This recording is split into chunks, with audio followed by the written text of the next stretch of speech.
പൊരുത്തം സമ്പാദിക്കുക. എന്തുകൊണ്ടെന്നാൽ فإنهم في وجوههم أنهار, അവർ ഭൂമിയുടെ മുകളിൽ നദികൾക്ക് സമാനമെന്ന് മഹാന്മാരെ പഠിപ്പിക്കുകയാണ്.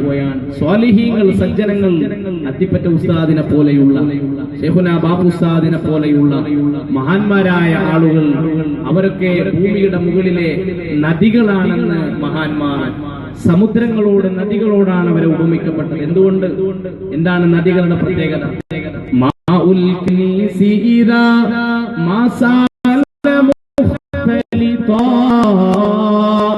ചെറിയ അഴുക്കുചാലിലെ വെള്ളം. ശ്രദ്ധിക്കണേ, മഹാന്മാരായ ആളുകളെ കുറിച്ച് അവരെ നമുക്ക് പരിചയപ്പെടാൻ ഉദാഹരണം പറഞ്ഞു തന്നത് അവർ ഭൂമിയുടെ മുകളിൽ ഒഴുകുന്ന നദികളെ പോലെ.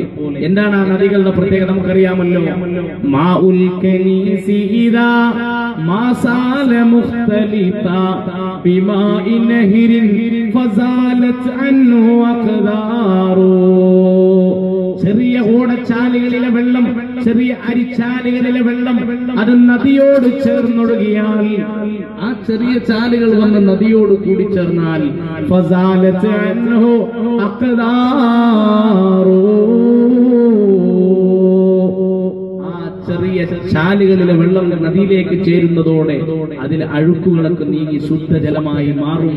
അതുപോലെയാണ് സ്വാലിഹീങ്ങളായ ആളുകളുടെ കൂടെ നമ്മൾ ചേരുമ്പോൾ, അവരുടെ അരികിൽ നമ്മൾ സമീപിക്കുമ്പോൾ, സജ്ജനങ്ങളുടെ കൂടെ നമ്മൾ നിൽക്കുമ്പോൾ, ഞാൻ ഒന്നുകൂടി അടിവരയിട്ട് പറയുകയാണ്, ബഹുമാനപ്പെട്ട സമസ്ത കേരള ഉലമായുടെ അതിനിന്ന് നേതൃത്വം നൽകുന്നവരും അതിന് നേതൃത്വം നൽകി കഴിഞ്ഞുപോയവരുമായ മഹാന്മാരായ ആരിഫീങ്ങളും ഔലിയാക്കളുമായിട്ടുള്ള അക്കൽ മുല്ലക്കോയ തങ്ങൾ തുടങ്ങി അതിന് നേതൃത്വം നൽകി കടന്നുപോയവരെല്ലാം, ആ നേതൃനിരയിൽ ഉണ്ടായിരുന്നവരെ ഒക്കെ നമ്മൾ പഠിക്കുമ്പോ അവരൊക്കെ സ്വാലിഹീങ്ങളായിരുന്നു, ആരിഫീങ്ങളായിരുന്നു, അള്ളാഹു ഇഷ്ടപ്പെട്ട മഹത്തുക്കളായിരുന്നു, വാക്കിന് വിലയുള്ളവരായിരുന്നു, അള്ളാഹുവിന്റെ മുമ്പിൽ പവറുള്ളവരായിരുന്നു. ഇന്നലില്ലാഹി ഇബാദൻ ലൗ അഖ്സമ അലല്ലാഹി ലഅബറ. അള്ളാഹുവിന് ചില ദാസന്മാരുണ്ട്, ചില അടിമകളുണ്ട്. എന്താണ് അവരുടെ പ്രത്യേകത? ലൗ അഖ്സമ അലല്ലാഹ്, അവർ അള്ളാഹുവിനെ മുൻനിർത്തി ഒരു കാര്യം പറഞ്ഞാൽ ലഅബറ, അള്ളാഹു അത് സാധിപ്പിച്ചു കൊടുക്കും. അത്തരത്തിലുള്ള ചില ആളുകൾ അള്ളാഹുവിന്റെ അടിമകളിൽ ഉണ്ടെന്ന് ഹബീബായ റസൂലുള്ളാഹി സ്വല്ലല്ലാഹു അലൈഹി വസല്ലം പഠിപ്പിച്ചെങ്കിൽ ആ കൂട്ടത്തിൽ ഇടം നേടിയവരാണ് സമസ്ത കേരള ജംഇയ്യത്തുൽ ഉലമക്ക് നേതൃത്വം നൽകിയ മഹാന്മാരായ നമ്മുടെ പണ്ഡിതന്മാർ. കണ്ണിയത്ത് ഉസ്താദിനെ ആ ഗണത്തിലാണ് നമ്മൾ കണ്ടത്, മഹാനായ സിഎച്ച് ഉസ്താദിനെ ആ ഗണത്തിലാണ് നമ്മൾ കണ്ടത്. കാരണം അവർ അല്ലാഹുവിനെ പേടിച്ചവരാണ്. തന്റെ കുടുംബ